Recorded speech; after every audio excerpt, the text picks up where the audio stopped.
Esu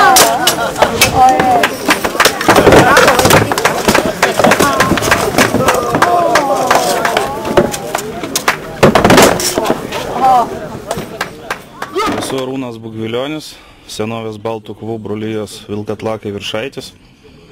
Mūsų brolyje užsiema 5–14 amžiaus mūsų protėvių baltų įvairių genčių karybos, papročių, dvasinės kultūros, apskritai kultūros, ginkluotės, kovų rekonstrukcija. Bendraudami su Lietuvos muziejais mes gaunam medžiagą iš archeologų, būtent iškasenų iš mūsų protėvių kapų. Tai darom pagal tai tikslės replikas, tai yra kopijas. Na, o kovos būdus čia tenka patiems rekonstruoti, nes jų nėra niekur nei užrašyta, nei aprašyta. Tiesiog semėmės visą tai iš patirties, nes jau praktiškai 10 metų to užsiemam. Semėmės to žiūrėdami, lygindami kitų kultūrų kovos būdus. Dažnai treniruojamės, dažnai besitreniruojant iškyla visokios mintys. Taip ir savotiškai kūrėsi baltų kovos menas, vėl iš naujo atsikūrė. Ir kiek žinau, tai dažnai tenka pasirodyti ne tik Lietuvoje, bet ir atvažiuojate į Lenkiją, į Polską, į Balstogę. Na taip, Lietuvoje nemažai pasirodymų, dalyvaujam miestų šventėse, tiesiog yra viena iš klubo veiklų parodyti mūsų gentainiams, mūsų tautiečiams, kaip atrodė tie mūsų protėviai, pateikti visą tą, ką mes esame jau sukaupę per 10-metį, pateikti visą tai mūsų žmonėms, kad jie tiesiog, galima sakyti, gyvai patirtų mūsų protėvius. Ne tik, kad iš knygų teorijos ar ten iš kažkokių meninių filmų, kur dažnai viskas būna praktiškai neteisingai nuspalvinama. Na, Lenkijoje turim nemažai draugų, apart to aišku, kad čia yra stipri lietuvių bendruomenė, kurią visą laiką palaikom ir su jais draugaujam ir bendradarbiaujam. Na, taipogi turim, kaip minėjau, Lenkų draugų jau tokių klubų, tai dalyvavom ir Balstogėje, į Voliną važiuojam, o Graždėnecen, dabar Veilūnan miestam kviečia vėl rugpjūtį. Taip kad praktiškai veikla plečiasi nuo Lietuvos jau ir iki Lenkijos. Kas jūsų brolijos nariai? Kokių profesijų?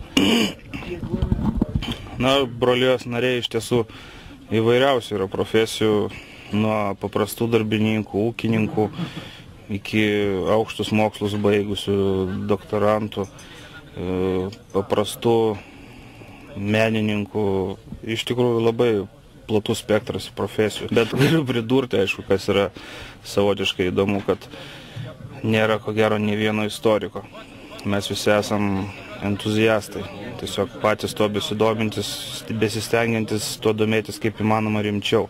Todėl, kaip ir minėjau, bendraujam ir draugaujam su archeologais, kad jie mums tiesiog parodytų tą teisingą kelią, kad nebūtų vietos kažkokiom asmeniniam spekulacijom, kaip dažnai būna, kai žmonės tiesiog, nežinau, savo ambicijų vedami labai daug nesąmonių pridaro, grinais iš savo fantazijos, bet ne iš istorijos.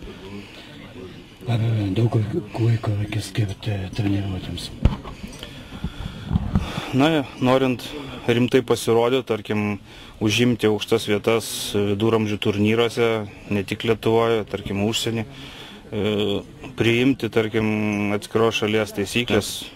Tarkim, Lietuvoje, galiu pasakyti, yra vienokios taisyklės kovos, Lenkijoje yra kitokios taisyklės kovos, Rusijoje yra dar kitokios, Skandinavijoje, Anglijoje dar kitokios, žodžiu.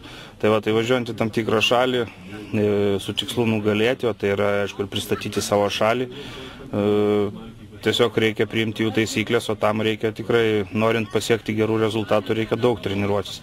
Ir praktiškai mes treniruojamas 2 kartus į savaitę, tai čia galima sakyti yra minimalu prieš rimtus renginius, praktiškai kas 2 dieną.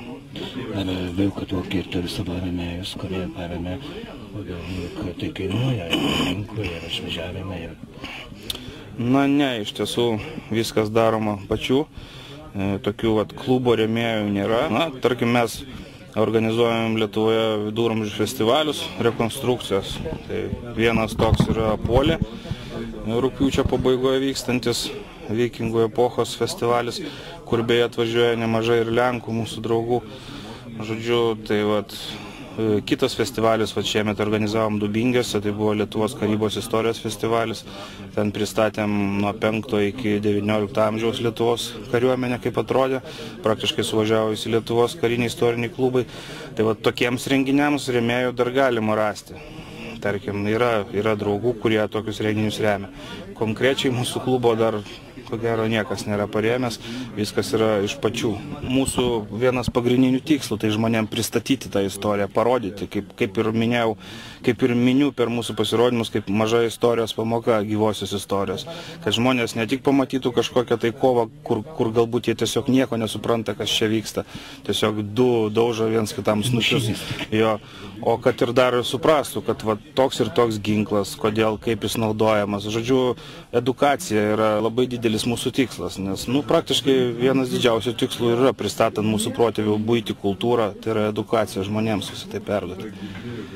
Nu ką, noriu Jums palinkėti, kad dar ilgus metus Jūs galėtumėte džiugyti mūsų širdis pirautus ir parodyti mūsų istoriją per kovas.